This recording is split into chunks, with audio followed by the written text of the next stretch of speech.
जय हिंद। ये है आपका बिहार स्पेशल का प्रीवियस क्वेश्चन। और क्या होता है कि एग्जाम में ये सब क्वेश्चन 1 2 3 4 5 लगभग 5 से 6 क्वेश्चन आपको एग्जाम में देखने को मिलते हैं। हर एक एग्जाम में बिहार के जो एग्जाम देते हैं तो क्वेश्चन गलती ना हो, सिलेक्शन के चांस ज़्यादा बढ़े, तो इसलिए आपको सभी चीज़ पे कमांड करना पड़ेगा। तो चलिए आगे बढ़ते हैं, शुरुआत करते हैं। और आज हम पूरा डिस्कस नहीं करेंगे, सिर्फ और सिर्फ आंसर लगा करके आगे बढ़ते चलेंगे। तो चलिए स्टार्ट करते हैं। बोला क्या गया है कि बिहार में वैशाली की नगर वधु आम्रपाली, ये आम्रपाली किसके शासनकाल में थी? तो आम्रपाली जो थी लिच्छवी के शासनकाल में थी। तो इसका आंसर हो जाएगा ऑप्शन नंबर 1। सिर्फ और सिर्फ आज हम टिक लगाएंगे आंसर को, ठीक है। चलिए आगे बोला क्या गया है कि मगध विश्वविद्यालय कहाँ स्थित है? तो मगध विश्वविद्यालय क्या पटना में है? नहीं, खत्म कीजिए, बोधगया में है। ऑप्शन नंबर 2 हो जाएगा। आगे बोला गया है कि बिहार का कौन सा जिला न्यूनतम क्षेत्रफल वाला जिला है? अच्छा, न्यूनतम क्षेत्रफल बोल दिया है ना, तो देखिएगा न्यूनतम क्षेत्रफल जब बोल दिया है, देखिएगा सबसे पहले न्यूनतम की बात कर देते हैं। तो न्यूनतम क्षेत्रफल वाला जिला कौन सा हो जाएगा? तो न्यूनतम क्षेत्रफल वाला जिला आपका हो जाएगा शिवहर। शिवहर। फिर उसके बाद मैक्सिमम क्षेत्रफल वाला यानी अधिकतम क्षेत्रफल वाला आपका कौन है? तो कहेगा कि पश्चिमी चंपारण, ठीक है, पश्चिमी चंपारण। जब जनसंख्या के मामले में पूछ दिया जाए तो सबसे ज़्यादा जनसंख्या आपको यानी मैक्सिमम जनसंख्या आपको कहाँ देखने को मिलती है? तो कहिए कि आपको पटना जिला में। और सबसे कम जनसंख्या आपको कहाँ देखने को मिलता है? तो कहिए कि शेखपुरा में। शेखपुरा में सबसे कम जनसंख्या आपको देखने को मिलता है, ठीक है, कोई दिक्कत तो नहीं है? नहीं। हमें पूछा क्या गया है कि न्यूनतम क्षेत्रफल वाला जिला। तो न्यूनतम क्षेत्रफल वाला जिला तो देखिएगा शिवहर है ना, लेकिन क्या शिवहर ऑप्शन में है? नहीं है। तो शिवहर के बाद देखो जो छोटा जिला है वो शेखपुरा है, ठीक है। इसका 444 किलोमीटर स्क्वायर के आसपास क्षेत्रफल है, इसका आई 689 इसका है। तो ऑप्शन में नहीं है, तो हम शेखपुरा को लेकर के चलेंगे, ऑप्शन नंबर 2, ठीक है। चलिए आगे बात करते हैं। क्या बोला गया है कि गंगा का उत्तरी मैदान बिहार के कितने क्षेत्रफल पर विस्तृत है? देखिएगा ये गंगा की अगर हम बात कर देते हैं तो ये हमारा बिहार है। गंगा नदी यहाँ से होकर के निकलती है, ठीक है, बक्सर से इन करती है और कटिहार से ये बाहर चली जाती है, ठीक है, बाहर निकलती है। जब हम बात कर देते हैं, ये गंगा का उत्तरी भाग हो गया, ये दक्षिणी भाग हो गया। तो उत्तरी भाग की बात कर देते हैं तो 56,000 कितना 980, 56,980 वर्ग किलोमीटर स्क्वायर, मतलब वर्ग किलोमीटर में ये फैला हुआ है। और ये 40,900 वर्ग किलोमीटर में ये दक्षिणी जो गंगा के दक्षिण वाला भाग है वो फैला हुआ है, ठीक है। ये हो गया उत्तरी भाग और ये हो गया दक्षिणी भाग। तो ये पूरा जो गंगा का उत्तरी भाग है 56,900 वर्ग किलोमीटर में ये 980 वर्ग किलोमीटर में फैला है।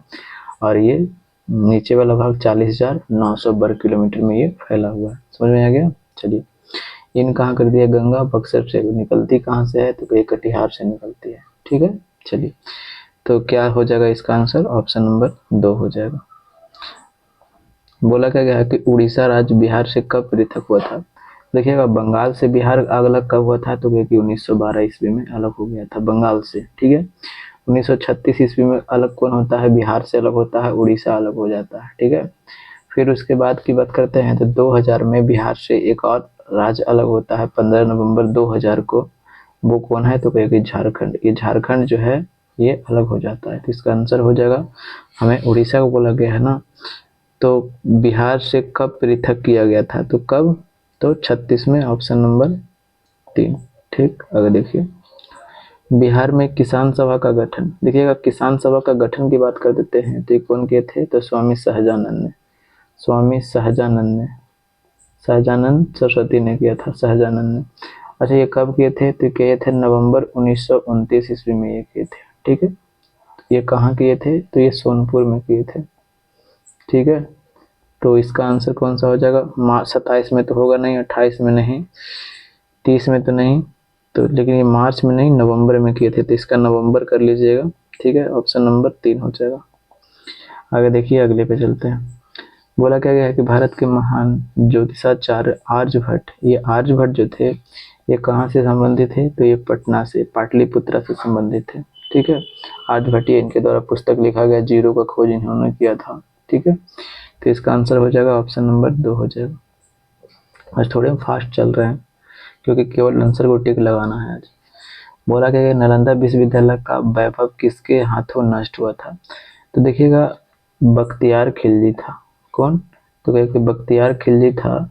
ये बख्तियार खिलजी ही क्या किया था, नालंदा विश्वविद्यालय को ये जला दिया था। इब्राहिम लोधी, ये पानीपत की जो प्रथम लड़ाई हुआ था उसमें ये था एक तरफ, और एक तरफ कौन था, बाबर था। यानी 1526 ईस्वी में ये लड़ाई हुआ था और ये हारा गया था। लोधी वंश का अंतिम राजा था। शेर शाह सूरी का मकबरा आपको कहाँ मिलेगा, तो कहे कि सासाराम में देखने को मिलता है। ठीक है, चलिए। बाजार नियंत्रण प्रणाली लाने वाला ये अलाउद्दीन खिलजी था। तो इसका आंसर हो जाएगा तो मेरा 4 हो जाएगा। आगे देखिए, बिहार का शोक। तो बिहार का शोक काफ़ी आसान सा क्वेश्चन है, ये हमको नहीं लगता है कि इसमें ज़्यादा बताने की जरूरत है। बोला क्या गया है कि बिहार में कोसी परियोजना के निर्माण का गणेश कब हुआ था, श्री गणेश। तो बिहार में कोसी, अभी तो हमने देखा कोसी को क्या कि बिहार का शोक कहा जाता है। तो कोसी परियोजना बनाने का निर्माण जो इसका स्टार्ट हुआ था ये 1954 ईस्वी में हुआ था। तो इसका आंसर हो जाएगा ऑप्शन नंबर 4। ठीक, आगे देखिए। बोला है बिहार में किस वर्ष दूरदर्शन का केंद्र स्थापित किया गया था। तो बिहार में दूरदर्शन का केंद्र जो स्थापित हुआ था 1978 ईस्वी में। ये कहाँ से स्टार्ट हुआ था, तो कहे मुजफ्फरपुर से। मुजफ्फरपुर से ये स्टार्ट किया गया था 1978 ईस्वी में। ऑप्शन नंबर आपको 3 देखने को मिलता है। ठीक है।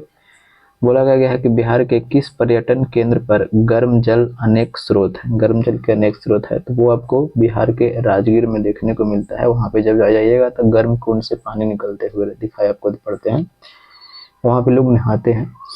तो इसका आंसर कौन सा हो जाएगा, तो राजगीर ऑप्शन नंबर 3 हो जाएगा। देखिएगा विष्णुपद मंदिर जो है, ये विष्णुपद मंदिर सूर्य भगवान को समर्पित है, यानी सूर्य देवता से संबंधित है विष्णुपद मंदिर। तो ये कहाँ है, तो ये आपको गया में देखने को मिलता है। तो इस तरीके से क्वेश्चन आपको पूछे जाते हैं कि विष्णुपद मंदिर कहाँ है, तो वो कौन से जिला में है, तो गया जिला में है। ठीक है।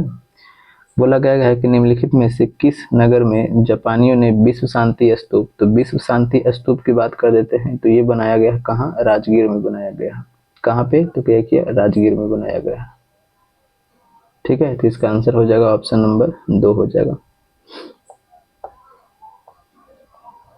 बोला क्या गया है कि बोध गया में महाबोधि मंदिर बनाया गया है। तो महाबोधि मंदिर किसके लिए जाना जाता है। ठीक है। गौतम बुद्ध पैदा हुए थे, नहीं, ये तो लुम्बिनी में पैदा हुए थे। गौतम बुद्ध को ज्ञान की प्राप्ति हुआ था, महाबोधि मंदिर। अच्छा, गौतम बुद्ध ने अपना प्रवचन दिया था, नहीं, प्रवचन आपको सबसे पहले कहाँ देते हैं, तो कि सारनाथ में देते हैं। ठीक है, तो ये भी खत्म। गौतम बुद्ध की मृत्यु, नहीं, ये मृत्यु कुशीनगर में हुआ था। कहाँ हुआ था, तो कि कुशीनगर में इनका मृत्यु हुआ था। तो ये भी खत्म। ऑप्शन नंबर क्या है, 2, ज्ञान की प्राप्ति हुआ था। ठीक है। बोला कि अगर निम्नलिखित में से किस नगर में सूर्य मंदिर है। तो देखिएगा अभी हमने देखा कि गया में आपको विष्णुपद मंदिर देखने को मिल रहा था। आप औरंगाबाद में जब जाइएगा तो वहाँ भी आपको देखने को मिलता है, देव 2 है स्थान पे, वहाँ पे आपको सूर्य मंदिर देखने को मिलता है। तो बोला गया है कि सबसे विख्यात की बात कर देते हैं तो गया है। ठीक है, यानी गया में भी मंदिर है, और ये देव जो है ये औरंगाबाद में पड़ता है, वहाँ भी आपको सूर्य मंदिर देखने को मिलता है। तो इसका आंसर हो गया, तो 1 हो गया। बिहार का प्रसिद्ध पर्व क्या है, तो कहे छठ पर्व है। कौन सा है, तो सबसे आसान क्वेश्चन है। बिहार की पेंटिंग विद्या कौन सी है, तो मधुबनी पेंटिंग। Option number 1। क्या बोला गया है कि समुद्र तल से बिहार की औसत ऊंचाई कितनी है। तो समुद्र तल से बिहार की औसत ऊंचाई की अगर हम बात कर देते हैं तो ये क्या है, तो कहिए कि ये 53 मीटर है। तो ऑप्शन नंबर क्या हो जाएगा, 1 हो जाएगा। क्षेत्रफल की दृष्टि से बिहार देश का सबसे बड़ा राज्य है। तो क्षेत्रफल की दृष्टि से सबसे बड़ा राज्य की बात कर देते हैं तो पूरे देश में कौन है, तो आपको राजस्थान देखने को मिलता है। ठीक है। और बिहार की बात कर देते हैं तो बिहार कौन सा है, तो कहिए कि बरहमा है। ठीक है, आगे देखिए। पटना में स्थित जो गोलघर है, तो गोलघर का निर्माण किस गवर्नर जनरल के समय में हुआ था। देखिएगा 1784 ईस्वी में इसका निर्माण का कार्य आरंभ कर दिया गया। जब 1784 है तो कौन होगा, तो उस समय वारेन हेस्टिंगस होगा। उस समय कौन होगा, तो कहिए कि वारेन हेस्टिंगस होगा। और इसका निर्माण का कार्य पूरा कब हो जाता है, तो कहिए कि 1786 ईस्वी में इसका निर्माण का कार्य पूरा हो जाता है। और 1786 ईस्वी में कौन बन के आता है, तो कहिए कि लॉर्ड कॉर्नवालिस बन जाता है। ठीक है, कॉर्नवालिस बन जाता है। तो इसका आंसर कौन होना चाहिए, तो कॉर्नवालिस। पूछा गया गवर्नर जनरल के समय में हुआ, निर्माण किस गवर्नर जनरल के समय में हुआ। अब देखिएगा, तो ये तो स्टार्ट हुआ था लेकिन बन करके तैयार हो गया, निर्माण हो गया कब, तो ये कॉर्नवालिस। तो ऑप्शन नंबर क्या हो जाएगा, तो 4। ठीक है, चलिए। उड़ीसा राज्य बिहार से कब पृथक हुआ। अभी हमने देखा 36 में पृथक हुआ। बिहार में कितने ब्लॉक है? तो बिहार में 534 गो ब्लॉक है, 40 गो लोकसभा है, ठीक है, 16 गो राज्यसभा है, 243 गो विधानसभा है, ठीक है। ये सभी पूछे जाते हैं इस तरीके से क्वेश्चन। प्लाईवुड का कारखाना, तो बिहार में ये हाजीपुर जो देख रहे हैं, ये हाजीपुर जो वैशाली जिला में पड़ता है, यहाँ पे आपको प्लाईवुड का कारखाना देखने को मिलता है। शून्य की पहचान सबसे पहले किस भारतीय गणितज्ञ ने किया? अभी हमने चर्चा किया शून्य के बारे में, तो ये कौन थे? आर्यभट्ट थे। उस राज्य का वर्तमान नाम क्या है जहाँ नालंदा नाम का प्राचीन शैक्षणिक स्थल है? तो क्या बताया? देख रहे हैं? तो ऐसा नहीं कि सभी क्वेश्चन हल्के पूछे जाते हैं। नालंदा विश्वविद्यालय का पहला कुलपति किसे नियुक्त किया गया था? तो ये हमारे एपीजे अब्दुल कलाम जो थे, इनको नालंदा विश्वविद्यालय का पहला कुलपति इनको नियुक्त किया गया था। बोला क्या गया है कि प्रसिद्ध स्थल बिहार में स्थित है। प्रसिद्ध स्थल बिहार में स्थित है, तो प्रसिद्ध स्थल सलीम अली पक्षी, तो ये तो नहीं है, ये अशोक स्तंभ है, क्योंकि आपको देखने को मिलता है लौरिया नंदनगढ़, ये लेहुरा देव, रामपुरवा, ये सब जो है आपको बिहार में देखने को मिलते हैं। तो इसका आंसर हो जाएगा ऑप्शन नंबर 2 हो जाएगा। बिहार में इस्पात संयंत्र टिस्को की बात कर देते हैं, तो 1907 ईस्वी में इसका स्थापना होता है, तो ये तो झारखंड में होता है, तो ये तो खत्म हो गया। बाकी ये कंपनी के बारे में जो चर्चा दिया गया है, इसे किताब में भी कोई चर्चा नहीं किया है, तो क्या हम बताएं, इसको रहने देते हैं, ठीक है। चलिए, बोला क्या गया बिहार के उत्तर दिशा में कौन सा देश स्थित है? देखिएगा, ये भी अभी हमने देखा, ये बिहार है, ठीक है, ये हमने बिहार को देखा, तो ये उत्तर में कौन सा है? तो कहे कि ये उत्तर में आपको नेपाल देखने को मिलता है, ठीक है। इधर आपको यूपी, नीचे आपको झारखंड, और इधर आपको वेस्ट बंगाल। तो पूछा है कौन सा है उत्तर में, तो उत्तर में कौन हो जाएगा? नेपाल हो जाएगा। बिहार के पश्चिम दिशा में इनमें से कौन सा राज्य है? तो कौन है पश्चिम में जी? यूपी है, उत्तर प्रदेश, ठीक है। सारण जिले का मुख्यालय कहाँ है? तो देखिएगा, सारण जिला नहीं याद होता है तो हम बताते हैं, गोपाल शिव के शरण में। पहले ऊपर में कौन है? यहाँ पे देखिएगा, यहाँ पे तो आपका पश्चिमी चंपारण हो गया, पश्चिमी चंपारण यहाँ पे आपको हो गया, फिर आपको यहाँ पे गोपालगंज हो जाएगा, ठीक है, फिर गोपाल, यहाँ पे आपको सिवान हो जाएगा, और फिर यहाँ पे आपको सारण हो जाएगा। तो सबसे पहले यहाँ पे ऊपर में यहाँ पे कौन है? पश्चिम चंपारण के नीचे आपको गोपालगंज हो जाएगा, गोपालगंज हो गया, फिर उसके बाद में सिवान हो जाएगा, और फिर उसके बाद में सारण हो जाएगा, सारण हो जाएगा। ये सिवान के में ही एक गांव है जीरादेई गांव, ये जीरादेई गांव में ही 3 दिसंबर 1884 ईस्वी को किनका जन्म होता है? तो राजेंद्र प्रसाद का जन्म होता है। किनका जन्म होता है? तो कहे कि राजेंद्र प्रसाद का जन्म होता है, तो ये भी ध्यान में रखिएगा। तो पूछा क्या गया है कि सारण जिले का मुख्यालय पटना तो होगा नहीं, तो कौन सा हो जाएगा? गोपाल शिव के शरण में। और ये सारण तो हम अभी बताए नहीं, तो इस सारण का हेडक्वार्टर आपको कहाँ है? तो छपरा में आपको देखने को मिलता है, क्योंकि ऑप्शन से ही छाट सकते हैं अगर नहीं भी पता होगा तो मोतिहारी तो होगा ना, मोतिहारी तो पूर्वी चंपारण का है, और पश्चिमी चंपारण का हेडक्वार्टर जो होगा वो बेतिया में है, ठीक है, और पूर्वी चंपारण का हेडक्वार्टर आपको मोतिहारी में है, ठीक है। तो ये भी आपको ध्यान में रखिएगा। तो ये सब क्वेश्चन बनते हैं, अगर ये सब गलती करते हैं तो आप सिलेक्शन से बाहर हो जाते हैं सीधा। ब्रिटिश राज में बिहार किस सूबे का हिस्सा था? तो किसका था? ये आपको बंगाल का था। बिहार की राजभाषा क्या है? तो हिंदी है, फिर उसके बाद में आपको उर्दू है, हिंदी और उर्दू। कौन सा राज्य 2000 में बिहार से अलग हुआ? अभी हमने देखा कौन? झारखंड। और 2000 में भी ये भी बना था, किससे अलग होकर के? मध्य प्रदेश से अलग होकर के, ठीक है। किस नदी को बिहार का शोक कहते हैं? तो किसको कहते हैं? कोसी को। इनमें से बिहार के किस राष्ट्रपति का जन्म बिहार में हुआ? अभी हमने देखा कहाँ पे? सिवान में हुआ था जन्म इनका। कब हुआ था? तो कहे कि 1884 ईस्वी में 3 दिसंबर को। तो कौन थे? राजेंद्र प्रसाद थे। तो ऑप्शन नंबर 4 हो जाएगा। प्राचीन काल में पटना डैश नाम से जाना जाता था, तो किससे? तो पाटलिपुत्रा से। काफी आसान सा क्वेश्चन है। बोला क्या गया है कि प्राचीन भारत में इनमें से कौन सा शिक्षा का केंद्र नहीं था? तो देखिएगा, नालंदा विश्वविद्यालय तो सबको जान रहे हैं, तो शिक्षा का केंद्र था, तो ये तो खत्म हो गया। विक्रमशिला तो आप जान ही रहे हैं कि भागलपुर में स्थित है, इसको कौन बनाया था? तो कोई धर्मपाल ने बनाया था। तो ये तो शिक्षा का केंद्र तो है, ये भी खत्म हो गया। उदंतपुरी की बात कर देते हैं, तो ये कौन बनाया था, तो ये गोपाल ने बनाया था, तो ये भी शिक्षा का केंद्र है, ये भी खत्म हो गया। विजयनगर ये साम्राज्य था, ठीक है, ये कोई विश्वविद्यालय वगैरह कुछ नहीं था, ठीक है। इसका आंसर हो जाएगा ऑप्शन नंबर 4। बिहार किस मूल शब्द से लिया गया है, तो बिहार लिया गया है किससे, तो कहिए कि ये बिहार से लिया गया है।